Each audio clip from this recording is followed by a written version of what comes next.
Good morning all. ನಾನು ಅಂಬರೀಶ್ ಪೋತಾಳ್. ಮತ್ತೊಮ್ಮೆಲ್ಲರಿಗೂ ಅಮರ್ಸ್ ಕ್ಲಾಸಸ್ಗೆ ಸ್ವಾಗತ. ಇದು ಕ್ಲಾಸ್ ನಂಬರ್ 1103 ಮತ್ತು ಕೆ ಎ ಇತ್ತೀಚೆಗೆ ನಡೆಸಿರ್ತಕ್ಕಂತಹ NWKRTC ಆಫೀಸರ್ಸ್ ಗ್ರೇಡ್ 2 ಪರೀಕ್ಷೆ ಏನಿತ್ತು ಅದರ GK ಪೇಪರನ್ನು ಸಾಲ್ವ್ ಮಾಡ್ತಾ ಹೋಗೋಣ.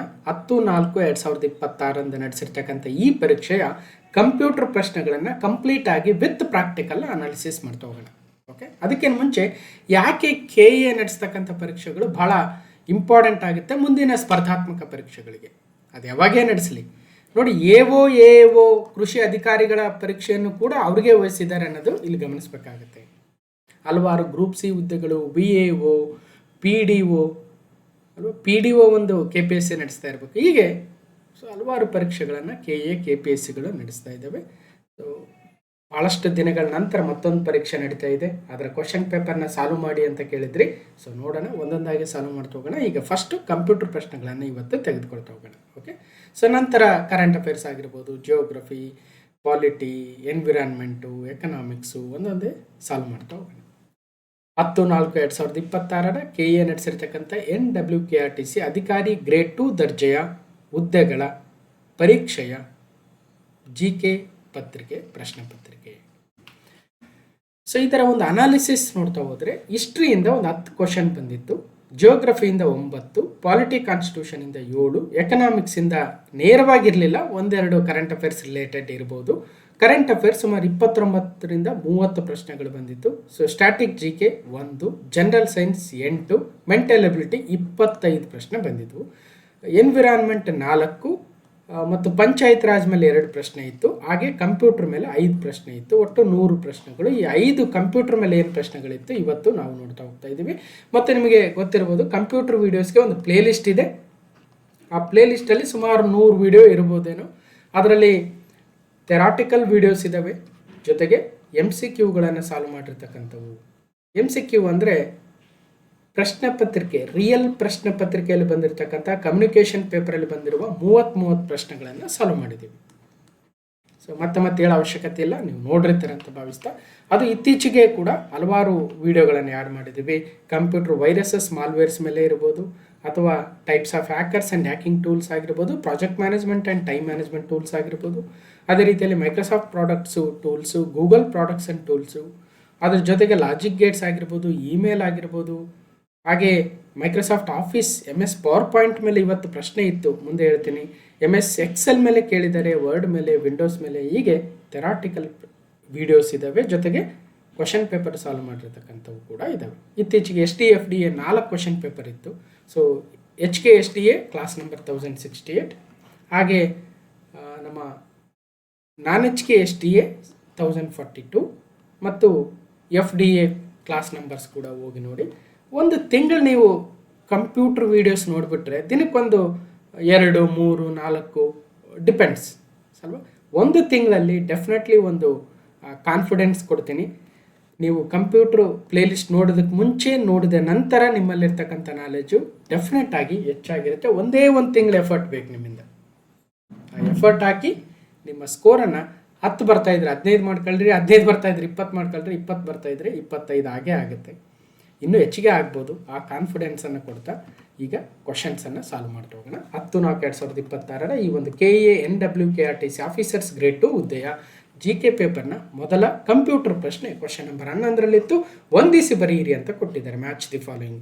ಇಲ್ಲಿ ಒಂದಷ್ಟು ಸಾಫ್ಟ್ವೇರ್ಗಳನ್ನು ಕೊಟ್ಟಿದ್ದಾರೆ. Application software, system software, firmware ಮತ್ತು ಯುಟಿಲಿಟಿ ಸಾಫ್ಟ್ವೇರ್ ಅಂತ. ಮತ್ತು ಅವಕ್ಕೆ ಬೇಕಾಗಿರ್ತಕ್ಕಂಥ ಉದಾಹರಣೆಗಳನ್ನು ಕೊಟ್ಟಿದ್ದಾರೆ. ಏನು ಈಗ ಆಪ್ರೇಟಿಂಗ್ ಸಿಸ್ಟಮ್ ಏನಿದೆ, ಇದು ಏನು ಅಪ್ಲಿಕೇಶನ್ ಸಾಫ್ಟ್ವೇರಾ, ಸಿಸ್ಟಮ್ ಸಾಫ್ಟ್ವೇರಾ, ಫರ್ಮ್ವೇರಾ ಅಥವಾ ಯುಟಿಲಿಟಿ ಸಾಫ್ಟ್ವೇರ್ ಅನ್ನಂಗೆ ಅರ್ಥ. ಸೊ ಹಾಗೆ ನಾವು ಆಪ್ರೇಟಿಂಗ್ ಸಿಸ್ಟಮ್ ಅಂತಲೇ ಒಂದು ವಿಡಿಯೋ ಮಾಡಿದ್ದೀವಿ, 1 ಗಂಟೆಗಿಂತಲೂ ಹೆಚ್ಚಿನ ಆಪ್ರೇಟಿಂಗ್ ಸಿಸ್ಟಮ್ ವಿಡಿಯೋ. ಮತ್ತು ಅವ್ರು ಕೇಳಿರೋದು ಜಸ್ಟ್ ಆಪ್ರೇಟಿಂಗ್ ಸಿಸ್ಟಮ್ ಏನದು ಅಂತ ಕೇಳಿದ್ದಾರೆ ಅಲ್ವಾ. ಸೊ ಹಾಗೆ ಆಪ್ರೇಟಿಂಗ್ ಸಿಸ್ಟಮ್ ಅಂತಕ್ಕಂಥದ್ದು ಒಂದು ಸಿಸ್ಟಮ್ ಸಾಫ್ಟ್ವೇರ್. ಹಾಗಾದರೆ system software, application software, firmware, utility ಸಾಫ್ಟ್ವೇರ್ಗಳ ಮಧ್ಯೆ ಇರ್ತಕ್ಕಂಥ ವ್ಯತ್ಯಾಸ ಏನು ಅಂತ ತಿಳ್ಕೊಳ್ಬೇಕಾದ್ರೆ ನೀವು ಕಂಪ್ಯೂಟರ್ ಸಾಫ್ಟ್ವೇರ್ ಅಂತಕ್ಕಂಥ ವಿಡಿಯೋ ಇದೆ, ಕ್ಲಾಸ್ ನಂಬರ್ 660 ಅಲ್ವಾ. ಸೊ ಮತ್ತೆ ಈ ಒಂದು ಲಿಸ್ಟಿಗೆ ಬಂದು ಹೇಳಕ್ಕೆ ಹೋಗಲ್ಲ, ನಾನು ಎಲ್ಲವನ್ನು ಕವರ್ ಮಾಡಿದ್ದೀವಿ, ಇನ್ನೂ ಕವರ್ ಮಾಡ್ತಾನೆ ಹೋಗ್ತಾ ಇದ್ದೀವಿ. ಯಾವ ರೀತಿಯಾಗಿ ಎಕ್ಸಾಮಲ್ಲಿ ಪ್ರಶ್ನೆಗಳು ಉನ್ನತ ಮಟ್ಟದಲ್ಲಿ ಕೇಳ್ತಾ ಇದ್ದಾರೆ ಕೆ ಎದವರು, ಅದಕ್ಕೆ ತಕ್ಕಂತೆ ನಾವು ಕೂಡ ಇತ್ತೀಚಿನ ವಿಡಿಯೋಗಳನ್ನು ಆ್ಯಡ್ ಮಾಡ್ತಾನೆ ಹೋಗ್ತಾ ಇದ್ದೀವಿ. ಇರಲಿ. ಸೊ ಸಿಸ್ಟಮ್ ಸಾಫ್ಟ್ವೇರ್ ಅಂದರೆ ಆಪ್ರೇಟಿಂಗ್ ಸಿಸ್ಟಮ್ ಆಗುತ್ತೆ. ಬಿಗೆ 4 ಇರೋದು ಎಲ್ಲಿ ಅಂದರೆ, ಸೊ ಒಂದೇ ಒಂದು ಆಪ್ಷನಲ್ಲಿ, ಇನ್ನೆಲ್ಲೂ ಬಿಗೆ 4 ಇಲ್ಲ. ಆನ್ಸರ್ ಗೊತ್ತಾಯಿತು. ಇಲ್ಲ ಸರ್ ನಮ್ಗೆ ಅದು ಗೊತ್ತಿಲ್ಲ ಅಂದಾಗ ನಿಮಗೆ ಯಾವ್ದು ಗೊತ್ತು ಅದಕ್ಕೆ ತಕ್ಕಂತೆ ನಾವು ಆಪ್ಷನ್ನಲ್ಲಿ ಕೋಡ್ಗಳನ್ನು ಹುಡುಕ್ತಾ ಹೋಗಬೇಕು. ಅಪ್ಲಿಕೇಶನ್ ಸಾಫ್ಟ್ವೇರ್ ಅಂದರೆ ಮೈಕ್ರೋಸಾಫ್ಟ್ ವರ್ಡ್. ಒಂದು ಸಿಂಪಲ್ ಆಗಿ ಹೇಳೋದಾದರೆ, ಈಗ ಕಂಪ್ಯೂಟ್ರಲ್ಲಿ ಕೆಳಗಡೆ ಅಂಡರ್ಲೈಯಿಂಗ್ ಹಾರ್ಡ್ವೇರ್ ಅಂತ ಕರಿತೀವಿ. ಹಾರ್ಡ್ವೇರಲ್ಲಿ ಅದು ಕೀಬೋರ್ಡ್ ಆಗಿರ್ಬೋದು, ಮೌಸ್ ಆಗಿರ್ಬೋದು, CPU ಆಗಿರ್ಬೋದು, ಬಯೋಸ್ ಆಗಿರ್ಬೋದು, ಅಥವಾ ಮೆಮೊರಿ ಆಗಿರ್ಬೋದು, ಎನಿ ಹಾರ್ಡ್ವೇರ್. ಜೊತೆಗೆ ನಮ್ಮ ಸಾಫ್ಟ್ವೇರ್. ಯಾವ ಸಾಫ್ಟ್ವೇರ್ ಅಂದರೆ ಆಪ್ರೇಟಿಂಗ್ ಸಿಸ್ಟಮ್. ಈ operating system is a software which communicates with the hardware and gives a base for other application to run ಅನ್ನೋದು ಅಲ್ವಾ. ಸೊ ಈ ಅಪ್ಲಿಕೇಶನ್ ಸಾಫ್ಟ್ವೇರ್ಗಳು ರನ್ ಆಗಬೇಕಾದ್ರೆ ಮಿಡಲ್ ಮ್ಯಾನ್ ಇರಬೇಕಾಗುತ್ತೆ. ಆ ಮಿಡಲ್ ಮ್ಯಾನೇ ಆಪ್ರೇಟಿಂಗ್ ಸಿಸ್ಟಮ್. ಇದೊಂದು ಸಿಸ್ಟಮ್ ಸಾಫ್ಟ್ವೇರ್. ಹಾಗಾದರೆ ಏನು ಸಿಸ್ಟಮ್ ಸಾಫ್ಟ್ವೇರ್ ಅಂದರೆ, ಸಿಸ್ಟಮ್ ಸಾಫ್ಟ್ವೇರ್ ಅಂತಕ್ಕಂಥದ್ದು ಸಿಸ್ಟಮ್ನ ವಿವಿಧ ಹಾರ್ಡ್ವೇರ್ಗಳ ಜೊತೆ ಕಮ್ಯುನಿಕೇಟ್ ಮಾಡುತ್ತೆ. ಆದರೆ ಅಪ್ಲಿಕೇಶನ್ ಸಾಫ್ಟ್ವೇರ್ ಅಂತಕ್ಕಂಥದ್ದು ಹಾರ್ಡ್ವೇರ್ ಜೊತೆ ನೇರವಾಗಿ ಕಮ್ಯುನಿಕೇಟ್ ಮಾಡಲ್ಲ. ಇಷ್ಟೇ ಸಿಂಪಲ್ ಆಗಿ ಹೇಳೋದಾದರೆ. ಸೊ ಈಗ ಮೈಕ್ರೋಸಾಫ್ಟ್ ವರ್ಡ್ ಅಂತಕ್ಕಂಥದ್ದು ಒಂದು ಜಸ್ಟ್ ಎಡಿಟಿಂಗ್ ಸಾಫ್ಟ್ವೇರ್. ಅದ್ಯಾಕೆ ಹೋಗಿ ಹಾರ್ಡ್ವೇರ್ ಜೊತೆ ಕಮ್ಯುನಿಕೇಟ್ ಮಾಡಬೇಕು? ಅದು ಕಮ್ಯುನಿಕೇಟ್ ಮಾಡೋದಕ್ಕೆ ಆಪ್ರೇಟಿಂಗ್ ಸಿಸ್ಟಮ್ ಇದೆ. ಅದೇನೇ ರಿಕ್ವೆಸ್ಟ್ ಮಾಡಿದ್ರು ಆಪ್ರೇಟಿಂಗ್ ಸಿಸ್ಟಮ್ನ ರಿಕ್ವೆಸ್ಟ್ ಮಾಡಬೇಕು ಅಲ್ವಾ. ಸೊ ಈ ಒಂದು ವ್ಯತ್ಯಾಸ ಗೊತ್ತಿರಲಿ. ನಂತರ ಸಿ ಏನಿದೆ, ಫರ್ಮ್ವೇರಿಗೆ ಉತ್ತರ BIOS, basic input output system ಅಂತ. ಈ ಬಯೋಸ್ ಅಂತಕ್ಕಂಥದ್ದು ಮ್ಯಾನುಫ್ಯಾಕ್ಚರರು ಕಂಪ್ಯೂಟರ್ನ ಮ್ಯಾನುಫ್ಯಾಕ್ಚರ್ ಮಾಡಿದಾಗ ಅದರಲ್ಲಿ ಒಂದಷ್ಟು ಸಾಫ್ಟ್ವೇರನ್ನು, ಒಂದು ಫರ್ಮ್ವೇರನ್ನು ಅಪ್ಲೋಡ್ ಮಾಡಿ ಕಳಿಸಿರ್ತಾರೆ, which is not editable, which is not modifiable. So ಅಂಥ ಒಂದು ಸಾಫ್ಟ್ವೇರು, ಈ ಬಯೋಸ್ ಸಾಫ್ಟ್ವೇರ್ ಏನಿದೆ, ಇದು ನಮ್ಮ ಆಪ್ರೇಟಿಂಗ್ ಸಿಸ್ಟಮ್ ಲೋಡ್ ಆಗೋದಕ್ಕೆ, ನಮ್ಮ ಕಂಪ್ಯೂಟರ್ ಬೂಟ್ ಆಗೋದಕ್ಕೆ ಅನುಕೂಲ ಮಾಡಿಕೊಡುತ್ತೆ. ಇನ್ನು ಯುಟಿಲಿಟಿ ಸಾಫ್ಟ್ವೇರ್. ಯುಟಿಲಿಟಿ ಅಂದ್ರೇನು? ಯಾವುದೋ ಒಂದು ಸಣ್ಣ ಬಳಕೆಗೆ ಬೇಕಾಗಿರ್ತಕ್ಕಂಥದ್ದು. ಇದರಲ್ಲಿ ಆ್ಯಂಟಿವೈರಸ್ ಸರಿಯಾದ ಉತ್ತರವಾಗುತ್ತೆ. ಆ್ಯಂಟಿವೈರಸ್ ಒಂದು ಯುಟಿಲಿಟಿ ಸಾಫ್ಟ್ವೇರ್. ಹೌದು, ಅದೊಂದು ಅಪ್ಲಿಕೇಶನ್ ಸಾಫ್ಟ್ವೇರ್ ಆಗಿರ್ಬೋದು, ಬಟ್ ಸ್ಟಿಲ್ ಯುಟಿಲಿಟಿ ಅಂದರೆ, ಈಗ ಆ್ಯಂಟಿವೈರಸ್ನ ಕೆಲಸ ಏನು? ನಮ್ಮ ಕಂಪ್ಯೂಟ್ರಲ್ಲಿ ವೈರಸ್ ತಾಕದಂತೆ ಅಥವಾ ಇದ್ದ ವೈರಸ್ಸನ್ನು ತೆಗೆಯುವಂತೆ ಮಾಡ್ತಕ್ಕಂಥ ಕೆಲಸವನ್ನು ಆ್ಯಂಟಿವೈರಸ್ ಮಾಡುತ್ತೆ. ಹಾಗಾಗಿ ಅದೊಂದು ಯುಟಿಲಿಟಿ ಸಾಫ್ಟ್ವೇರ್. ಸೊ ಈ ರೀತಿ ಪ್ರಶ್ನೆ ಬಂದಿದೆ ಅನ್ನೋದಕ್ಕೆ ಎರಡನೇ ಆಪ್ಷನ್ ಸರಿಯಾದ ಉತ್ತರ. ಸೊ ನಾನು ಆಲ್ರೆಡಿ ಹೇಳ್ದಂಗೆ ಆ ಕಂಪ್ಯೂಟರ್ ಪ್ಲೇಲಿಸ್ಟ್ ನೋಡಿದಾಗ ನೀವು ಇವತ್ತಿನ ನಾಲೆಜ್ಗೂ ಒಂದು ತಿಂಗಳ ನಂತರ ಡೆಫಿನೆಟ್ಲಿ ನಿಮಗೆ ನಾಲೆಜು ಹೆಚ್ಚಿಗೆ ಆಗೇ ಆಗಬೇಕು. ನೀವು ಪಾಠ ಮಾಡಿದರೆ ನಾನು ಕೇಳಿದರೂ ನನ್ನ ನಾಲೆಜ್ ಜಾಸ್ತಿ ಆಗುತ್ತೆ ಯಾವುದೋ ಒಂದು ವಿಚಾರದ ಮೇಲೆ. ಯಾಕಂದರೆ ಅಷ್ಟು ಎಫರ್ಟ್ ಹಾಕಿ ಮಾಡಲೇಬೇಕಾಗಿದೆ ಒಬ್ಬ ಟೀಚರ್. ಇಲ್ಲಿ ನಾನು ಇದೇ ರೀತಿ ಪ್ರಶ್ನೆಗಳು ಮೊನ್ನೆ ಕೆ ಎ ಆಗಿರ್ಬೋದು, KPSC ಆಗಿರ್ಬೋದು, ಯಾವ ರೀತಿಯಾಗಿ ಕೇಳಿದ್ರು, ಯಾಕೆ ರಿಪೀಟ್ ಆಗ್ತವೆ ಟಾಪಿಕ್ಕು, ಮತ್ತು ಯಾವ ರೀತಿಯಾಗಿ ರಿಪೀಟ್ ಆಗ್ತವೆ ಅನ್ನೋದನ್ನು ಜಸ್ಟ್ ಹೇಳ್ತಾ ಹೋಗ್ತೀನಿ. ಈ ಕ್ಲಾಸ್ ನಂಬರ್ಸ್ನ ಆಮೇಲೆ ನೋಡಿ ನೀವು. ಕ್ಲಾಸ್ ನಂಬರ್ 1042 KE 708 ಹುದ್ದೆಗಳ NHK SDA ಎಕ್ಸಾಮು ಭಾಳ ದೂರ ಇಲ್ಲ, ಇದೇ 2026 ಜನವರಿ 25ರಂದು ನಡೆದಿತ್ತು. ಅದರಲ್ಲಿ ಏನು ಪ್ರಶ್ನೆ ಕೇಳಿದರು, ರೀಡ್ ಓನ್ಲಿ ಮೆಮೊರಿ ಚಿಪ್ನಲ್ಲಿ ಸಂಗ್ರಹವಾಗಿರುವ ತಂತ್ರಾಂಶವನ್ನು ನಾವು ಫರ್ಮ್ವೇರ್ ಅಂತ ಕರಿತೀವಿ ಅಂತ ಮೊನ್ನೆ ತಾನೇ NHK SDA ಎಕ್ಸಾಮಲ್ಲಿ ಕೇಳಿದರು. ಮತ್ತು ಅವತ್ತು ಓದಿದರೆ ಇವತ್ತಿನ ಪರೀಕ್ಷೆಯಲ್ಲಿ ಅನುಕೂಲ ಆಗಿರೋದು. ಯಾಕಂದರೆ ಇಷ್ಟೇ ಪ್ರಶ್ನೆ ಹೇಳಿ ನಿಲ್ಲಿಸಿರೋದಿಲ್ಲ ನಾನು. ಹಾಗಾದರೆ ಫರ್ಮ್ವೇರ್ ಅಂದ್ರೇನು, ಅಲ್ಲಿ ಬೇಸಿಕ್ ಇನ್ಪುಟ್ ಔಟ್ಪುಟ್ ಸಿಸ್ಟಮಲ್ಲಿ ಯಾಕೆ ಫರ್ಮ್ವೇರನ್ನು ಸ್ಟೋರ್ ಮಾಡಿರ್ತಾರೆ, ಏನದು ಕೆಲಸ ಮಾಡುತ್ತೆ ಅಂತ ಹೇಳಿರ್ತೀವಿ. ಅದು ಬಿಟ್ಟರೆ ಗ್ರೂಪ್ ಸಿ FDA 708 ಹುದ್ದೆಗಳ ಆ ಒಂದು ಪ್ರಶ್ನೆ ಪತ್ರಿಕೆ ಕ್ಲಾಸ್ ನಂಬರ್ 1011 ಇದೇ 2025 ಡಿಸೆಂಬರ್ 21ರಂದು ನಡೆದಿತ್ತು. ಅದರಲ್ಲಿ the primary functions of the utility software, ಒಂದು ಕಡೆ ಫರ್ಮ್ವೇರು, ಇನ್ನೊಂದು ಕಡೆ ಯುಟಿಲಿಟಿ ಸಾಫ್ಟ್ವೇರ್ನ ಬೇರೆ ಬೇರೆ ಪ್ರಶ್ನೆ ಪತ್ರಿಕೆಗಳಲ್ಲಿ ಕೇಳಿದ್ದಾರೆ. ಈ ಯುಟಿಲಿಟಿ ಸಾಫ್ಟ್ವೇರ್ನ ಏನು ಕಾರ್ಯಗಳು ಅಂತ ಕೇಳಿದ್ದಾರೆ. ಸೊ ಡಿಸ್ಕ್ ಕ್ಲೀನಪ್ ಮಾಡೋದಕ್ಕೆ ಯುಟಿಲಿಟಿ ಸಾಫ್ಟ್ವೇರ್ ಬೇಕು, ಸಿಸ್ಟಮ್ ರೀಸ್ಟೋರ್ ಆ್ಯಂಡ್ ಡಿಸ್ಕಂಪ್ರೆಷನ್ ಬೇಕು, ಪ್ರೊಟೆಕ್ಷನ್ ಫ್ರಮ್ ದ ವೈರಸ್ಗೆ ಯುಟಿಲಿಟಿ ಸಾಫ್ಟ್ವೇರ್ ಬೇಕು. ಅದಕ್ಕೋಸ್ಕರ ಯುಟಿಲಿಟಿ ಸಾಫ್ಟ್ವೇರ್ ಅಂದರೆ ಆ್ಯಂಟಿ ವೈರಸ್ ಅಂತ ಇವತ್ತಿನ ಪ್ರಶ್ನೆಯಲ್ಲಿ ಕೊಟ್ಟಿದ್ದಾರೆ. ಆದರೆ ಮ್ಯಾನೇಜಿಂಗ್ ಡೇಟಾಬೇಸ್ ಮಾಡೋದಕ್ಕೆ ಯುಟಿಲಿಟಿ ಸಾಫ್ಟ್ವೇರನ್ನೆಲ್ಲ ಡೇಟಾಬೇಸ್ ನಿರ್ವಹಣೆಗೆ ಇರ್ತಕ್ಕಂಥ ಸಾಫ್ಟ್ವೇರು DBMS ಅಂತ ಕರಿತೀವಿ. ಇದ್ರ ಮೇಲೆ ಸಪ್ರೇಟ್ ವಿಡಿಯೋ ಮಾಡಿದ್ವಿ. ಈ DBMS ಸಾಫ್ಟ್ವೇರ್ ಏನಿದೆಯೋ ಇದರ ಎಂಥ ರೀತಿ ಸಾಫ್ಟ್ವೇರ್ ಅಂದರೆ ಇದೊಂದು ಸಿಸ್ಟಮ್ ಸಾಫ್ಟ್ವೇರ್ ಆಗುತ್ತೆ. ಸೊ ಸರಿಯಾದ ಉತ್ತರ ABC primary functions of the utility software. ಅರ್ಥ ಆಯಿತು ಅನ್ಕೊಳ್ತೀನಿ. ಸೊ ಆಯಾ ಕ್ಲಾಸ್ ನಂಬರ್ನ ನೋಡಿದಾಗ ಮತ್ತಷ್ಟು ನಿಮಗೆ ನಾಲೆಜ್ ಬರುತ್ತೆ. ಎಲ್ಲವನ್ನು ಒಂದೇ ಸಲ ಹೇಳೋ ಅವಶ್ಯಕತೆ ಇಲ್ಲ, ಸಾಧ್ಯವೂ ಇಲ್ಲ. ಯಾಕಂದರೆ 100 ವೀಡಿಯೋಗಳನ್ನು ಸುಮಾರು 70ರಿಂದ 80 ಗಂಟೆ ಡಿಸ್ಕಷನ್ ಮಾಡಿದ್ದೀವಿ, ಅಥವಾ 100 ಗಂಟೆನೂ ಆಗಿರ್ಬೋದು. ಒಂದೊಂದು ವೀಡಿಯೋ 1.5 ಗಂಟೆ 2 ಗಂಟೆನೂ ಮಾಡಿದ್ದೀನಿ. ಆ ಒಂದು 70ರಿಂದ 80 ಅವರು ಕೇಳಬೇಕು. ಯಾಕಂದರೆ ಇದು ಹೊಸ ಟಾಪಿಕ್. ನಿಮಗೆ ಭಾಳಷ್ಟು ಜನ ಕಂಪ್ಯೂಟರ್ ಸೈನ್ಸ್ ಬ್ಯಾಕ್ಗ್ರೌಂಡಿಂದ ಇರಲ್ಲ ಅಲ್ವಾ. ಅವರೆಲ್ಲರಿಗೂ ತಾಳ್ಮೆಯಿಂದ ಅರ್ಥ ಮಾಡಿಸಿ ವಿತ್ ಪ್ರಾಕ್ಟಿಕಲ್ ಹೇಳ್ತಕ್ಕಂಥ ಪ್ರಯತ್ನ ಮಾಡಿದ್ದೀನಿ. ಹೋಗಿ ನೋಡಿ, ಎಲ್ಲ ವಿಡಿಯೋ ನೋಡಬೇಕು. ಅದೇ ರೀತಿಯಾಗಿ ಗ್ರೂಪ್ಸ್ FDA ಇನ್ನೊಂದು ಅದೇ ಪ್ರಶ್ನೆ ಪತ್ರಿಕೆಯಲ್ಲಿ ಮತ್ತೊಂದು ಪ್ರಶ್ನೆ ಇತ್ತು. ಮೈಕ್ರೋಸಾಫ್ಟ್ ವಿಂಡೋಸ್ ಏನು ಕೆಲಸ ಮಾಡುತ್ತೆ, ಮೈಕ್ರೋಸಾಫ್ಟ್ ವರ್ಡ್ ಏನು ಕೆಲಸ ಮಾಡುತ್ತೆ, ಉಲ್ಟಾ ಪಲ್ಟಾ ಕೊಟ್ಟಿದ್ರು. ಮೈಕ್ರೋಸಾಫ್ಟ್ ವಿಂಡೋಸು ಒಂದು ಅಪ್ಲಿಕೇಶನ್ ಸಾಫ್ಟ್ವೇರ್ ಅಂತ ಕೊಟ್ಟಿದ್ರು, ತಪ್ಪಿತ್ತು. ಮೈಕ್ರೋಸಾಫ್ಟ್ ವರ್ಡ್ ಒಂದು ಸಿಸ್ಟಮ್ ಸಾಫ್ಟ್ವೇರ್ ಅಂತ ಕೊಟ್ಟಿದ್ರು, ತಪ್ಪಿತ್ತು. ಯಾಕೆ? Microsoft word actually application software, Microsoft Windows ಒಂದು ಆಪ್ರೇಟಿಂಗ್ ಸಿಸ್ಟಮ್ ಅಂದರೆ ಅದೊಂದು ಸಿಸ್ಟಮ್ ಸಾಫ್ಟ್ವೇರ್ ಆಗಿರಲೇಬೇಕು. ಹಾಗಾಗಿ ಆ ಒಂದು ಪ್ರಶ್ನೆ ಪತ್ರಿಕೆಯಲ್ಲಿ ಕೇಳಿರ್ತಕ್ಕಂಥ 90ನೇ ಪ್ರಶ್ನೆಗೆ 2 ಫಾಲ್ಸ್ ಆಗಿತ್ತು. ಅದನ್ನು ನಾವು ಡಿಸ್ಕಷನ್ ಕೂಡ ಮಾಡಿದ್ವಿ. ಸೊ ಮುಂದುವರಿಯುತ್ತಾ ನಮ್ಮ ಈ ಒಂದು ಪ್ರಶ್ನೆ ಪತ್ರಿಕೆಯ ಮುಂದಿನ ಕಂಪ್ಯೂಟರ್ ಪ್ರಶ್ನೆ 12ನೇದು. Match the MS PowerPoint views with the description list 1 and list 2. ಈಗ ನಮ್ಮ MS PowerPointಗೆ ಹೋದಾಗ ಅದರಲ್ಲಿ ವ್ಯೂಸ್ ಅಂತ ಇರುತ್ತೆ. ಆ ವ್ಯೂಸಲ್ಲಿ 4 ಪ್ರಮುಖ ವ್ಯೂಗಳು, 4, 5, 6 ವ್ಯೂಸ್ ಇದ್ದಾವೆ. ಆ ವ್ಯೂಸ್ ಬಗ್ಗೆ ಪದೇ ಪದೇ ಪ್ರಶ್ನೆಗಳು ಬರ್ತಾ ಇದ್ವು. ಅದಕ್ಕೋಸ್ಕರ MS PowerPoint ಅಂತಲೇ ಒಂದು ಸಪ್ರೇಟ್ ಡೀಟೇಲ್ಡ್ ವಿಡಿಯೋ ಮಾಡಿದ್ದೆ, ನೋಡಿರಬಹುದು. ಇಲ್ಲಿ ಏನು ಕೊಟ್ಟಿದ್ದಾರೆ, normal view, slide sorter view, outline view, note page view ಅಂತ 4 ವಿಧ ಕೊಟ್ಟಿದ್ದಾರೆ. ಇಲ್ಲಿ ನಮಗೆ ಪ್ರಶ್ನೆ ಏನಂದರೆ, ಈ ವ್ಯೂಗಳೇನಿದ್ದಾವೆ ಏನು ಕೆಲಸ ಮಾಡ್ತವೆ, ಯಾಕೆ ಆ ವ್ಯೂಗಳನ್ನ ನಾವು MS PowerPointಲ್ಲಿ ಬಳಸ್ತೀವಿ, ಆ ಕೆಲಸ ಕೇಳಿದ್ದಾರೆ. ಮತ್ತು ಆ ವ್ಯೂಸ್ ಏನು ಕೆಲಸ ಮಾಡ್ತಾವೆ ಅಂತ ಗೊತ್ತಿರಬೇಕಲ್ವ. ಓಕೆ, ಫಸ್ಟು ಏನೇನು ವ್ಯೂಸ್ ಇದ್ದಾವೆ ಅಂತ ನಾನೀಗ ನಮ್ಮ ಪ್ರಾಕ್ಟಿಕಲಿ ನೋಡಿ ಬರೋಣ. ಓಕೆ, ಪ್ರಾಕ್ಟಿಕಲಿ ಈಗ PowerPoint ಓಪನ್ ಮಾಡ್ತೀನಿ ಫಸ್ಟು. ಓಕೆ, PowerPoint ಕಾಣಿಸ್ತಾ ಇದೆ ಅಂತ ಭಾವಿಸ್ತೀನಿ. ಈಗ ಇಲ್ಲಿ ಅದು NWKRTC ಆಫೀಸರ್ಸ್ ಗ್ರೇಡ್ 2 ಎಕ್ಸಾಮ್ನ ಪ್ರಶ್ನೆ ಪತ್ರಿಕೆ ಸಾಲ್ವ್ ಮಾಡ್ತಾ ಇದ್ದೀನಿ. ಫೈನ್. ಇನ್ನೊಂದು ಸ್ಲೈಡು ಇನ್ಸರ್ಟ್ ಮಾಡ್ತೀನಿ. ಇಲ್ಲಿ ಅಮರ್ ಜಿಯೋಗ್ರಫಿ.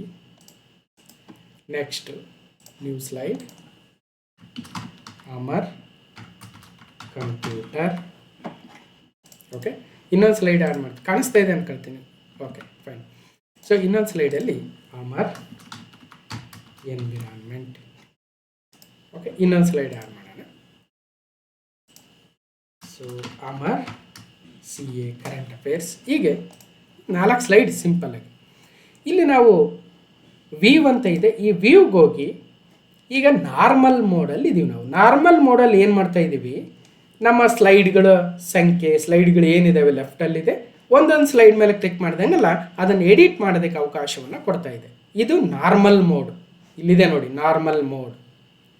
ಹಾಗೆ ಪಕ್ಕದಲ್ಲಿ ಸ್ಲೈಡ್ ಸಾರ್ಟರ್ ಮೋಡ್ ಅಂತ ಇದೆ, ಅದನ್ನು ಕ್ಲಿಕ್ ಮಾಡಿದೆ. ಈಗ ಸ್ಲೈಡ್ ಸಾರ್ಟರ್ ಹೆಸರು ಹೇಳ್ತಾ ಇದೆ, ಸ್ಲೈಡ್ಗಳನ್ನು ಸಾರ್ಟ್ ಮಾಡಿ ಅಂತ.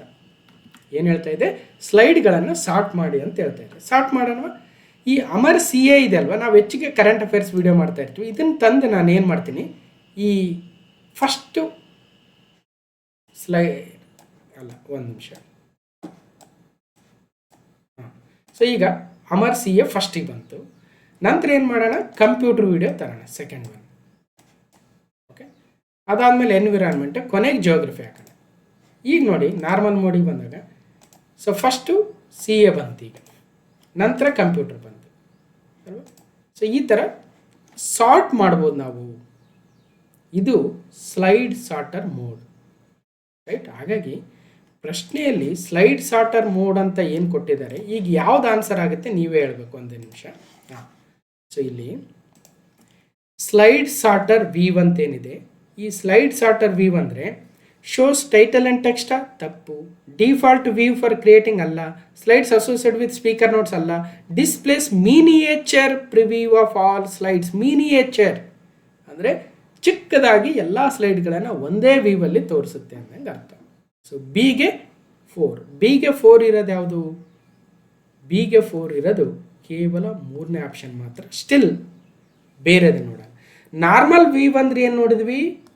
ನಾರ್ಮಲ್ ವ್ಯೂ ಅಂದರೆ default view for creating and editing. ನೀವು ಹೋಗಿ MS ಪವರ್ ಪಾಯಿಂಟ್ನ ಓಪನ್ ಮಾಡಿ ಎಡಿಟ್ ಮಾಡೋಕ್ಕೆ ಸ್ಟಾರ್ಟ್ ಮಾಡಿದರೆ, ಕ್ರಿಯೇಟ್ ಮಾಡೋಕ್ಕೆ ಸ್ಟಾರ್ಟ್ ಮಾಡಿದರೆ ಸ್ಲೈಡ್ಸನ್ನು, ಬರದೇ ನಾರ್ಮಲ್ ವ್ಯೂ. ಹಾಗಾಗಿ ಎಗೆ 2 ಇರೋದು ಎಲ್ಲೆಲ್ಲಿ? ಒಂದೇ ಒಂದು ಆಪ್ಷನಲ್ಲಿ. ಮುಗಿದೋಯ್ತು ಆನ್ಸರ್ 3 ಸರಿಯಾಗಿ ಗೊತ್ತಿದ್ರೆ. 1 2 ಗೊತ್ತಿದ್ರೂ ಆನ್ಸರ್ ಮಾಡ್ಬೋದು.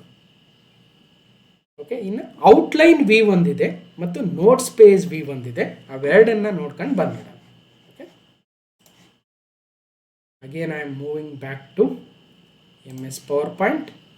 ಇಲ್ಲಿ ಬಂದು ಇಲ್ಲಿ ಔಟ್ಲೈನ್ ಅಂತಿದೆ, ಕಾಣಿಸ್ಬೋದು. ಈ ಸ್ಲೈಡ್ಸ್ ಪಕ್ಕದಲ್ಲಿ ಔಟ್ಲೈನ್ ಅಂತಿದೆ. ಈ ಔಟ್ಲೈನ್ ಏನು ಮಾಡುತ್ತೆ? ಎಲ್ಲ ಟೆಕ್ಸ್ಟ್ ಏನಿರ್ತಲ್ಲ, ಟೆಕ್ಸ್ಟನ್ನು ಕೊಡ್ತಾ ಇದೆ ನೋಡಿ ಲೆಫ್ಟಲ್ಲಿ, ನೀವು ಗಮನಿಸ್ಬೋದು.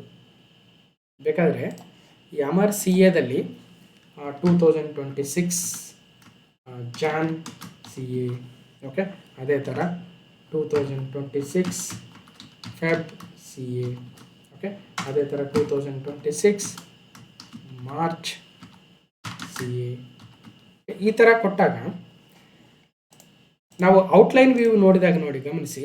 ಸೊ ಆಯಾ ಸ್ಲೈಡಲ್ಲಿರ್ತಕ್ಕಂಥ ಟೆಕ್ಸ್ಟನ್ನೆಲ್ಲ ಒಂದ್ರ ಕೆಳಗೊಂದು ಕೊಡ್ತಾ ಇದೆ ಟೆಕ್ಸ್ಟನ್ನು. ಇದೊಂದು ಯಾವುದೋ ಔಟ್ಲೈನ್ ವ್ಯೂ. ಅದೇ ಥರ ನೋಟ್ ಸ್ಪೇಸ್ ವ್ಯೂ ಅಂತ ಇನ್ನೊಂದಿದೆ ನೋಡಿ ಇಲ್ಲಿ ಮೇಲ್ಗಡೆ. Normal slide sorter note space view. ಇದ್ರ ಮೇಲೆ ಕ್ಲಿಕ್ ಮಾಡಿದಾಗ ನಾವು ಯೂಸರ್ ಏನಾದರೂ ತನ್ನ ರೆಫರೆನ್ಸ್ಗೆ ಏನಾದರೂ ಆ್ಯಡ್ ಮಾಡಿದರೆ ಆ ಟೆಕ್ಸ್ಟನ್ನು ಯೂಸರಿಗೆ ಮಾತ್ರ ತೋರಿಸುತ್ತೆ. ಸೊ ಅಂಥ ಒಂದು ವ್ಯೂ ಈ ನೋಟ್ ಸ್ಪೇಸ್ ವ್ಯೂ ಆಗುತ್ತೆ. ಅರ್ಥ ಆಯಿತು ಅನ್ಕೊಳ್ತೀನಿ. ಈಗ ಏನು ಕೊಟ್ಟಿದ್ದಾರೆ, ಸೊ ಇನ್ನೊಂದು ಸಲ ನೋಡಿ ನಮ್ಮ ಸರಿಯಾದ ಉತ್ತರವನ್ನು. ಇದನ್ನೆಲ್ಲ ನಾನು MS ಪವರ್ ಪಾಯಿಂಟಲ್ಲಿ ವಿತ್ ಪ್ರಾಕ್ಟಿಕಲಿ ತೋರಿಸಿದ್ದೀನಿ ಅಂತ ಹೇಳಿದ್ದೀನಿ. ಈಗ 2 ಆಯಿತು, 4 ಆಯಿತು, ಉಳಿದಿರೋದೆ 1 3. ಔಟ್ಲೈನ್ ವ್ಯೂ ಏನು ಮಾಡುತ್ತೆ? Shows title and text of your slides. Title ಮತ್ತು ಟೆಕ್ಸ್ಟ್ ತೋರಿಸ್ತಲ್ವ? ಫೈನ್. ಹಾಗಾಗಿ ಸಿಗೆ 1 ಆಪ್ಷನ್ ಸರಿ ಇದೆ.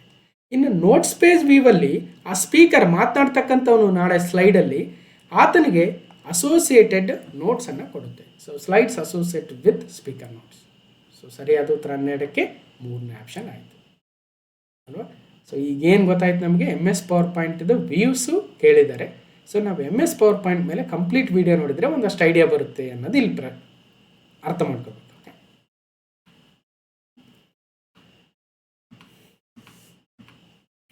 ಸೊ ಇದ್ರ ಮೇಲೆ ಇತ್ತೀಚಿನ ಪ್ರಶ್ನೆ ಪತ್ರಿಕೆಗಳಲ್ಲಿ ವ್ಯೂಸ್ ಮೇಲೆ ಏನೇನು ಪ್ರಶ್ನೆ ಬಂದಾವ ಒಂದು ಕಡೆ ಕೊಟ್ಟಿದ್ದೇನೆ. So class number 798 RTO motor vehicle inspector KPSC ನಡೆಸಿತ್ತು. ಅದರಲ್ಲಿ which one of the following PowerPoint view is mainly used to show the each slide of the presentation in the form of a thumbnail, also useful to rearrange the slides. ಇರೋ ಸ್ಲೈಡ್ಗಳನ್ನೆಲ್ಲ thumb nail ವ್ಯೂವಲ್ಲಿ ತೋರಿಸುತ್ತೆ. ನಮಗೆ ಬೇಕಾದಲ್ಲಿ move ಮಾಡ್ಕೋಬೋದು ಒಂದು. ಆಮೇಲೆ thumbnail ವ್ಯೂವಲ್ಲಿ ಬಂದಾಗ ನಮಗೆ ಐಡಿಯಾ ಬರುತ್ತೆ ಅದರ ಟೋಟಲ್ ಓವರಾಲ್ ಸ್ಲೈಡ್ಸ್ ಯಾವ ರೀತಿ ಕಾಣಿಸ್ತಾ ಇದ್ದಾವೆ, ಎಷ್ಟು ಸ್ಲೈಡ್ಸ್ ಇದ್ದಾವೆ, ಸೊ ಏನು ಕಲರಲ್ಲಿದ್ದಾವೆ, ಏನು ಟೆಕ್ಸ್ಟಲ್ಲಿದ್ದಾವೆ, ಏನು ಎಡಿಂಗ್ ಇದೆ. ಸೊ ಅದೆಲ್ಲವನ್ನು ನಾವು ಸ್ಲೈಡ್ ಸಾರ್ಟರ್ ಮೋಡ್ಗೆ ಹೋದಾಗ ಅಥವಾ ವ್ಯೂಗೆ ಹೋದಾಗ ನಮಗೆ ಗೊತ್ತಾಗುತ್ತೆ. ಸೊ ಮೋಟರ್ ವೆಹಿಕಲ್ ಇನ್ಸ್ಪೆಕ್ಟರ್ ಎಕ್ಸಾಮಲ್ಲಿ ಕೇಳಿದ್ರು. CTI ಎಕ್ಸಾಮಲ್ಲಿ ಏನು ಕೇಳಿದ್ದಾರೆ, ಇದನ್ನು ಕೂಡ ಸಾಲ್ವ್ ಮಾಡಿದ್ದೀವಿ ಕ್ಲಾಸ್ ನಂಬರ್ 464ಅಲ್ಲಿ. ಯಾವ ವ್ಯೂನಲ್ಲಿ ಪ್ರೆಸೆಂಟೇಷನ್ನ ಸ್ಲೈಡ್ಗಳನ್ನು ಮಿನಿಯೇಚರ್ ರೂಪದಲ್ಲಿ ಪ್ರದರ್ಶಿಸಲಾಗುವುದು? ನೋಡಿ, miniature. Which view displays the slides of presentation is a miniature. Miniature ಅಂತ ಪ್ರಶ್ನೆಯಲ್ಲೇ ಕೊಟ್ಟಿದ್ದು ನೋಡಿದ್ವಿ ನಾವು, miniature view. So again slide sorter view. Okay, ಇನ್ನು ಗ್ರೂಪ್ C 2015 ಡಿಗ್ರಿ ಕಮ್ಯುನಿಕೇಷನ್ ಪೇಪರಲ್ಲಿ MS ಪವರ್ ಪಾಯಿಂಟ್ನಲ್ಲಿ ಕೇವಲ ಪಟ್ಟಾಗ ಬುಲೆಟ್ಗಳ ಪ್ರದರ್ಶನಗೊಳ್ಳುವ ನೋಟವನ್ನು ಏನೆಂದು ಕರೆಯುತ್ತಾರೆ? ಅಲ್ಲೇನು ತೋರಿಸುತ್ತೆ ಅಂದರೆ ಟೆಕ್ಸ್ಟ್ ತೋರಿಸುತ್ತೆ ಬುಲೆಟ್ ಪಾಯಿಂಟ್ಸ್ ರೀತಿಯಲ್ಲಿ ಅಲ್ವಾ? ಸೊ ಅಂಥ ವ್ಯೂವನ್ನು ನಾವು ಔಟ್ಲೈನ್ ವ್ಯೂ ಅಂತ ಕರಿತೀವಿ. ಸೊ ತೋರಿಸ್ತೆ ಇಲ್ಲಿ ಸ್ಲೈಡ್ಸ್ ಪಕ್ಕದಲ್ಲಿ ಔಟ್ಲೈನ್ ಅಂತ ಇರುತ್ತೆ. ಈ ಔಟ್ಲೈನ್ ನೋಡಿದಾಗ ಒಂದೊಂದು ಸ್ಲೈಡಲ್ಲಿ ಏನೇನು ಕಂಟೆಂಟ್ ಇದೆ, ಕಂಟೆಂಟ್ನೆಲ್ಲ ಅಲ್ಲಿ ತಂದು ತೋರಿಸುತ್ತೆ. ಸೊ ಮುಂದಿನ ಪ್ರಶ್ನೆಗೆ ಹೋಗೋದು 13ನೇ ಪ್ರಶ್ನೆ. 1 is very ಕೊಟ್ಟಿದ್ದಾರೆ again. A platform company organization. ಭಾಳ ಸಿಂಪಲ್ ಆಗಿದೆ, ಬಟ್ ಸ್ವಲ್ಪ ಏನು ಇವತ್ತಿನ ಕಾಲಕ್ಕೆ ತಕ್ಕಂತೆ ನಾಲೆಜ್ ಇರಬೇಕಷ್ಟೆ. ಅಂದರೆ ಸುದ್ದಿಗೆ ಏನು ಬಂದಿದ್ದಾವೆ ಎ ಸಾಫ್ಟ್ವೇರ್ಸು ಸ್ವಲ್ಪ ಐಡಿಯಾ ಇರಬೇಕು. ಈಗ ಕ್ಲಾಡು, ಕೋಪಿಲಾಟ್, ಜೆಮಿನಿ, ಸೇಜ್ ಮೇಕರ್, ವ್ಯಾಟ್ಸನ್ ಅಂತಕ್ಕಂಥ ಸಾಫ್ಟ್ವೇರ್ಗಳು ಎ ಸಾಫ್ಟ್ವೇರ್ಗಳಿವು. ಆ ಎ ಸಾಫ್ಟ್ವೇರ್ಗಳನ್ನು ತಂದಿರತಕ್ಕಂಥ ಕಂಪನಿಗಳು ಯಾವ್ಯಾವು? Google, Anthropic, IBM, Microsoft, Amazon. ಈಗ ಜೆಮಿನಿ ದಿನಾಲು ಬಳಸ್ತೀರಿ. ಜೆಮಿನಿ ಸಾಫ್ಟ್ವೇರ್ನ ತಂದಿರತಕ್ಕಂಥ ಕಂಪನಿ ಯಾವುದು? ಗೂಗಲ್. ಜೆಮಿನಿ AI ಅಂತ ಕರಿತೀವಿ. ಸಿಗೆ ಒನ್ ಎಲ್ಲಿದೆ? ಮೊದಲನೇ ಆಪ್ಷನಲ್ಲಿದೆ ಮತ್ತು ಎರಡನೇ ಆಪ್ಷನಲ್ಲಿ ಕೂಡ ಇದೆ. ಸೊ ಹಾಗಾಗಿ 3 ಮತ್ತು 4 ತೆಗೆದಾಕ್ಬಿಡಿ. ಅಲ್ಲ, ನನಗೆ ಜೆಮಿನಿ ಬಗ್ಗೆ ಗೊತ್ತಿದೆ, ನಿಮಗೆ ಯಾವ್ದು ಗೊತ್ತಿದೆ ಅದನ್ನು ಅದಕ್ಕೆ ತಕ್ಕಂಥ ಆಪ್ಷನ್ಗಳನ್ನ ರಿಮೂವ್ ಮಾಡ್ತಾ ಹೋಗಿ, ಎಲಿಮಿನೇಟ್ ಮಾಡ್ತಾ ಹೋಗಿ. ನೆಕ್ಸ್ಟು ಕ್ಲಾಡೆ ಸಾಫ್ಟ್ವೇರ್ ಭಾಳ ಸುದ್ದಿಯಲ್ಲಿದೆ. ಕ್ಲಾಡೆ ಮೈಥೋಸ್ ಯಾವುದೋ ಬರ್ತಾ ಇದೆ ಅಂತೆ, ಇನ್ನೂ ಪಬ್ಲಿಕ್ ಮಾಡಿಲ್ಲ. ಅದು ಬಂದರೆ ಏನೋ ದೊಡ್ಡ ಇದಾಗುತ್ತೆ ಅಂತ ಹೇಳ್ತಾ ಇದ್ದಾರೆ. ಏನು ಎಷ್ಟೋ ವರ್ಷಗಳಿಂದ ಇರ್ತಕ್ಕಂಥ ಸಾಫ್ಟ್ವೇರ್ಗಳಲ್ಲಿ ಏನೇನು ಬಗ್ಗೆ ಎಲ್ಲನೂ ಕಂಡು ಹಿಡಿದು ಕೊಡುತ್ತಂತೆ. ಸೊ ನೋಡೋಣ. ಒಂದು ಆಲ್ರೆಡಿ ಟೂಲ್ಸ್ ಬಗ್ಗೆ ಮಾಡಿದ್ದೆ, AI ಟೂಲ್ಸ್ ಬಗ್ಗೆನೇ ಒಂದು ಸಪ್ರೇಟ್ ವೀಡಿಯೋ ಮಾಡ್ತೀನಿ. ಗೊತ್ತಾಗ್ತಾ ಇದೆಯಲ್ಲ, ಯಾವಾಗಲೂ ಪ್ರಶ್ನೆ ಹೆಂಗೆ ಬರ್ತದೆ ಅದಕ್ಕೆ ತಕ್ಕಂತೆ ಅಡಿಷ್ನಲ್ ಆಗಿ ಡೀಟೇಲ್ಸ್ ಕೊಡ್ತಾ ಹೋಗ್ತೀವಿ. ಇಲ್ಲ ಸರ್ ಮೊದಲೇ ಮಾಡಿ ಅಂದರೆ, ಮೊದಲೇ ಮಾಡಬೇಕಂದ್ರೆ ಇನ್ನೂ 100 ವೀಡಿಯೋ ಮಾಡ್ಬೋದು. ಅವು ಎಕ್ಸಾಮಲ್ಲಿ ಬರ್ತಾವಿಲ್ಲ ಗೊತ್ತಿಲ್ಲ ಅಲ್ವಾ. ಸೊ ಅದಕ್ಕೋಸ್ಕರ ಮಾಡೋಕ್ಕಾಗಲ್ಲ. ಮಾಡೋಂಗಿದ್ರೆ ಇನ್ನೂ 100 ವೀಡಿಯೋಗಳನ್ನ ಮಾಡ್ಬೋದು. ಸೊ ಕ್ಲಾಡೆ ಸಾಫ್ಟ್ವೇರ್ ಯಾರು ತರ್ತಾ ಇದ್ದಾರೆ ಅಂದರೆ ಆಂಥ್ರೋಪಿಕ್ ಅವ್ರು ತರ್ತಾ ಇದ್ದಾರೆ ಅಲ್ವಾ. ಸೊ ಆಂಥ್ರೋಪಿಕ್ ಏನಿದೆ AI ಕಂಪನಿ, ಅವ್ರದ್ದು ಕ್ಲಾಡೆ ಸಾಫ್ಟ್ವೇರ್. ಓಕೆ, ಆ ಕ್ಲಾಡೆ ಸಾಫ್ಟ್ವೇರ್ ಎಗೆ ಟೂ ಇರೋದು ಯಾವುದು? ಮೊದಲನೇ ಆಪ್ಷನ್. ಸೊ ಇಲ್ಲೇ ಆನ್ಸರ್ ಗೊತ್ತಾಯ್ತು ನಮಗೆ. ಇನ್ನು B ಕೋಪಿಲಟ್ ಸಾಫ್ಟ್ವೇರು ಮೈಕ್ರೋಸಾಫ್ಟ್ ಅವ್ರದ್ದು. ಜೆಮಿನಿ ನೋಡಿದ್ವಿ, ಗೂಗಲ್ ಅವ್ರದ್ದು. ಸೇಜ್ ಮೇಕರು ಅಮೆಜಾನ್ ಅವ್ರದ್ದಂತೆ, ಅಮೆಜಾನು. ಇನ್ನು ವ್ಯಾಟ್ಸನ್ ಅಂತಕ್ಕಂಥದ್ದು IBM ಅವ್ರದ್ದು. ಇದು ಕೂಡ ವೆರಿ ಫೇಮಸ್ಸು. ಹೀಗೆ ಪ್ಲಾಟ್ಫಾರ್ಮ್ ಮತ್ತು ಆ ಕಂಪನಿಗಳು ಯಾರ್ಯಾರು ಅಂತ ಕೊಟ್ಟಿದ್ದಾರೆ.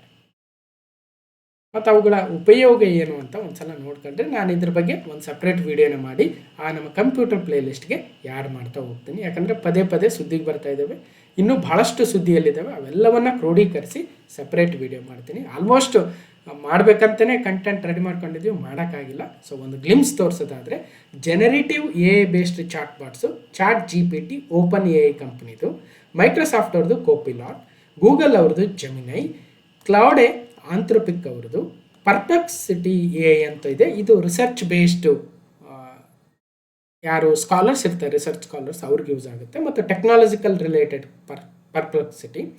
ಇನ್ನು AI ಮೆಟಾ ಏನಿದೆ, ಇದು ಯಾರ್ದು? ಮೆಟಾ ಕಂಪ್ನಿದು, ಅಥವಾ ಫೇಸ್ಬುಕ್ ಅವ್ರದ್ದು, ಅಥವಾ ವಾಟ್ಸಪ್ ಅವ್ರದ್ದು. ಇನ್ನು ಗ್ರಾಕ್ ಅಂತ AI ಇದೆ, ಅದು ಟ್ವಿಟರ್ ಅವ್ರದ್ದು. ಡೀಪ್ಸೀಕ್ ಅಂತ ಸುದ್ದಿಯಲ್ಲಿ ಬಂದಿತ್ತು, ಚೀನಾದ AI chat bot. So Jasper AI, Brave Leo, ಕೋಮೋ, Intercom, TDO, Zendesk, Code.ai, Replika, Intercom, character AI ಅಂತ ಹೀಗೆ ಸುದ್ದಿಯಲ್ಲಿರ್ತಕ್ಕಂಥ ಹಲವಾರು AIಗಳಿದ್ದಾವೆ. ಅವುಗಳು ಏನು ಫಂಕ್ಷನ್ ಮಾಡ್ತವೆ, ಎಕ್ಸಾಮಲ್ಲಿ ಏನು ಕೇಳ್ಬೋದು, ಆ್ಯಸ್ ಇವತ್ತಿನ ಸಿಟಿಜನ್ ಆಗಿ ಏನನ್ನು ತಿಳ್ಕೊಬೇಕು ಅನ್ನೋದೆಲ್ಲವನ್ನು ಒಂದು ಸಪ್ರೇಟ್ ವೀಡಿಯೋ ಮಾಡ್ತೀನಿ. ಕಂಟೆಂಟು ಸೊ ರೆಡಿ ಆಗ್ತಾ ಇದೆ. ಸೊ ನಂತರ ಒಂದು ಸಪ್ರೇಟ್ ವೀಡಿಯೋ ಮಾಡ್ತೀನಿ. ಅಲ್ಲಿವರೆಗೂ ಜಸ್ಟ್ ಇಷ್ಟ ಆದರೂ ಐಡಿಯಾ ಇರಲಿ. ಇನ್ನು 708 ಹುದ್ದೆಗಳ KEA group C SDA HK ಎಕ್ಸಾಮಲ್ಲಿ ವಾಟ್ ಈಸ್ ಗೂಗಲ್ ಜೆಮಿನಿ ಅಂತ ಕೇಳಿದರು. ಅವತ್ತಾದರೂ ಆ ವಿಡಿಯೋ ನೋಡಿದರೆ ಇವತ್ತು ಯೂಸ್ ಆಗಿರೋದು. ಜೆಮಿನಿ AI ಅಂತಕ್ಕಂಥದ್ದು ಒಂದು generative AI based chatbot. ಹಾಗಾದರೆ AI ಬೇಸ್ಡ್ ಅಥವಾ ಜನರೇಟಿವ್ AI ಅಂದ್ರೇನು, ಲಾರ್ಜ್ ಲ್ಯಾಂಗ್ವೇಜ್ ಮಾಡೆಲ್ ಅಂದ್ರೇನು, ಇವತ್ತೇನು ಇಷ್ಟೆಲ್ಲ ಸುದ್ದಿಗೆ ಬರ್ತಾ ಇದ್ದಾವೆ, ChatGPT ಅಥವಾ ಲಾಮಾ ಆಗಿರ್ಬೋದು, ಈವನ್ ಜೆಮಿನಿ AI, ಇವೆಲ್ಲವೂ ಕೂಡ ಲಾರ್ಜ್ ಲ್ಯಾಂಗ್ವೇಜ್ ಮಾಡೆಲ್ಸ್ ಅಂತ ಕರಿತೀವಿ. ಏನದು LLMs? ಸೊ ಸಪ್ರೇಟ್ ವಿಡಿಯೋದಲ್ಲಿ ಮಾತಾಡ್ತೀನಿ.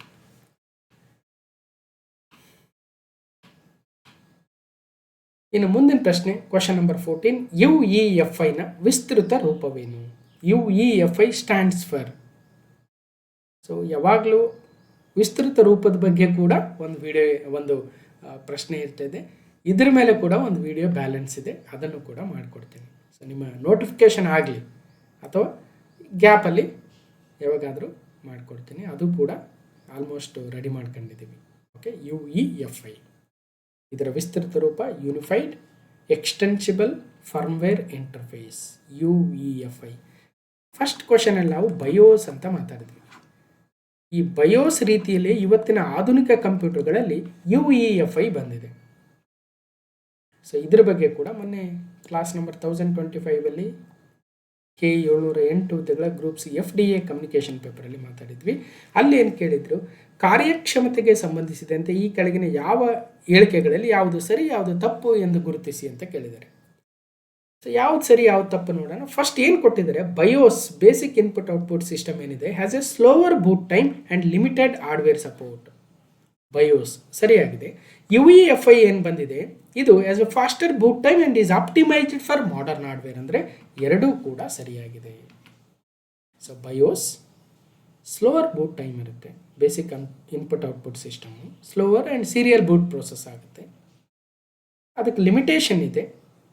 ಇದ್ರ ಕೆಲಸ ಏನು ಅಂದರೆ, ಬಯೋಸ್ದಾಗಲಿ UEFIದು ಕಂಪ್ಯೂಟರ್ ಆನ್ ಮಾಡಿದಾಗ ಒಂದು 4-5 ಸೆಕೆಂಡ್ 10 ಸೆಕೆಂಡು ಆ ಬೂಟ್ ಆಗಿ ಕಂಪ್ಯೂಟರ್ ಆನ್ ಆಗುತ್ತಲ್ವ, ಸೊ ಸ್ಕ್ರೀನ್ ಬರುತ್ತೆ. ಸೊ ಎಲ್ಲ ಏನು ನಮಗೆ ವರ್ಕ್ ಮಾಡೋದಕ್ಕೆ ಏನು ಕಂಪ್ಯೂಟರ್ ಆನ್ ಆಗುತ್ತಲ್ವ, ಆ ಆನ್ ಮಾಡ್ತಕ್ಕಂಥ ಪ್ರೋಸೆಸ್ಸಲ್ಲಿ ಬಯೋಸೇ ಕೆಲಸ ಮಾಡೋದು.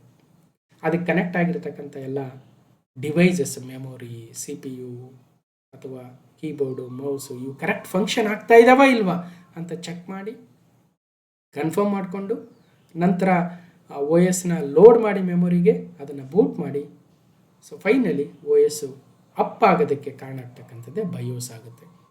ಆದರೆ ಬಯೋಸು ಭಾಳ ಹಳೆಯ ರೀತಿಯ ಸಾಫ್ಟ್ವೇರ್ ಆಗುತ್ತೆ. ಇವಾಗ ಅದನ್ನು ರೀಪ್ಲೇಸ್ ಮಾಡೋದಕ್ಕೆ UEFI ಅಂತ ಬಂದಿದೆ, ಯೂನಿಫೈಡ್ ಎಕ್ಸ್ಟೆನ್ಸಿಬಲ್ ಫರ್ಮ್ವೇರ್ ಇಂಟರ್ಫೇಸ್ ಅಂತ. ಇದು ಪ್ಯಾರಲಲ್ ಪ್ರೊಸೆಸಿಂಗ್ ಮಾಡೋದ್ರಿಂದ ಭಾಳ ಸ್ಪೀಡಾಗಿ ಬೂಟ್ ಆಗುತ್ತೆ. ಸೊ ಹಾಗಾಗಿ ಇವತ್ತಿನ ಆಧುನಿಕ ಕಂಪ್ಯೂಟರ್ಗಳಲ್ಲಿ ಗಮನಿಸ್ಬೋದು, ಬೇಗನೆ ಬೂಟ್ ಆಗಿಬಿಡುತ್ತೆ.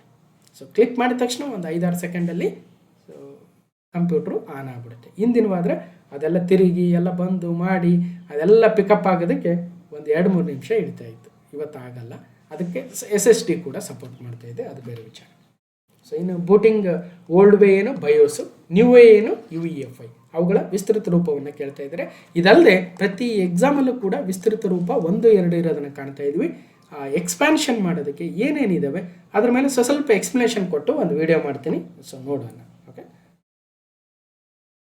ಇನ್ನು ಮುಂದಿನ ಪ್ರಶ್ನೆ, ವಿಂಡೋಸ್ 11 ಆಪರೇಟಿಂಗ್ ಸಿಸ್ಟಮ್ಗೆ ಸಂಬಂಧಿಸಿದಂತೆ ಈ ಕೆಳಗಿನ ಹೇಳಿಕೆಗಳಲ್ಲಿ ಯಾವುದು ಸರಿ ಯಾವುದು ತಪ್ಪು ಎಂದು ಗುರುತಿಸಿ.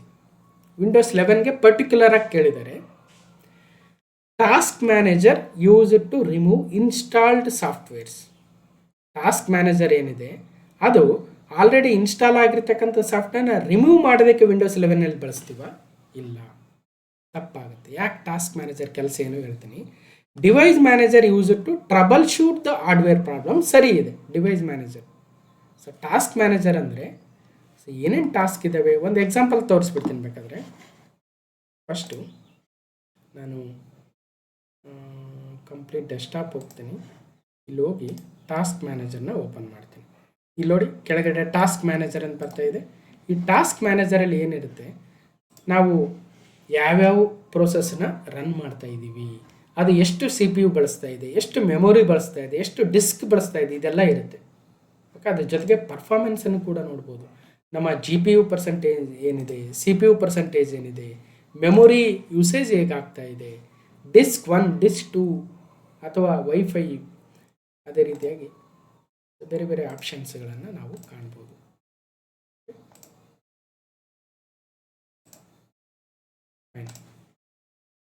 ಸೊ ಹೀಗೆ ಒಟ್ಟಿನಲ್ಲಿ ಈ ಬೇಕಾದರೆ ಈ ಟಾಸ್ಕ್ ಯಾವುದು ಬೇಡ ಅಂದರೆ ನಾವು ಕಿಲ್ ಮಾಡ್ಬೋದು. ಸೊ ಅಂಥ ಒಂದು ಕೆಲಸವನ್ನು ನಮ್ಮ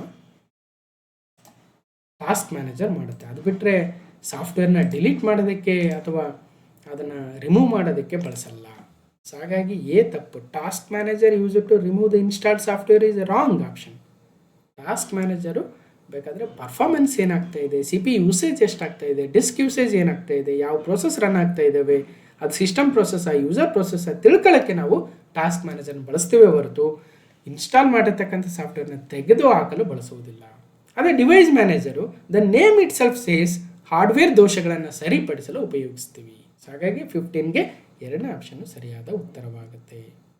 ಓಕೆ, ಸೊ ಇಷ್ಟು ಅದ್ರ ಜೊತೆಗೆ ಮೊನ್ನೆ R T O motor vehicle inspector class number 838 26/6/2025 communication paper 30 ಪ್ರಶ್ನೆಗಳ ಕಂಪ್ಲೀಟ್ ಅನಾಲಿಸಿಸ್ ಅಲ್ಲೂ ಕೂಡ which keyboard shortcut key is used to open the Windows task manager? Control shift escape.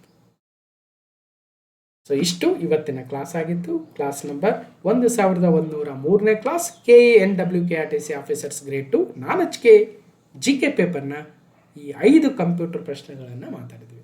ಪ್ರಶ್ನೆಗಳು 5 ಇರ್ಬೋದು, ಆದರೆ ಬೇರೆ ಎಕ್ಸಾಮಲ್ಲಿ ಹೇಗೆ ಕೇಳಿದ್ರು ಅಂತ ತಿಳಿಸ್ತಕ್ಕಂಥ ಒಂದು ವಿಚಾರ, ಆಮೇಲೆ ಪ್ರಾಕ್ಟಿಕಲಿ ಅರ್ಥ ಮಾಡಿಸ್ತಕ್ಕಂಥ ಒಂದು ಪ್ರಯತ್ನ ಅಂತೂ ಇತ್ತು. ಹೇಗನ್ನಿಸ್ತು ಅಂತ ಕಮೆಂಟ್ ಮೂಲಕ ತಿಳಿಸಿ. ಮತ್ತು ಈ ಒಂದು ಕ್ವಶನ್ ಪೇಪರ್ನ polity, geography, environment, current affairs ಹೀಗೆ ಹಲವಾರು ಪ್ರಶ್ನೆಗಳನ್ನು ಮುಂದೆ ಕೂಡ ಸಾಲ್ವ್ ಮಾಡ್ತಾ ಹೋಗೋಣ ಅಂತ ಹೇಳ್ತಾ, ಸೊ ಈ ವಿಡಿಯೋನ ಕಂಪ್ಲೀಟಾಗಿ ನೋಡಿರ್ತಕ್ಕಂಥ ಎಲ್ರಿಗೂ ಧನ್ಯವಾದಗಳು. ಮತ್ತು ಮುಂದಿನ ವಿಡಿಯೋದಲ್ಲಿ ಸಿಗ್ತೀನಿ ಅಂತ ಹೇಳ್ತಾ ಥ್ಯಾಂಕ್ ಯು.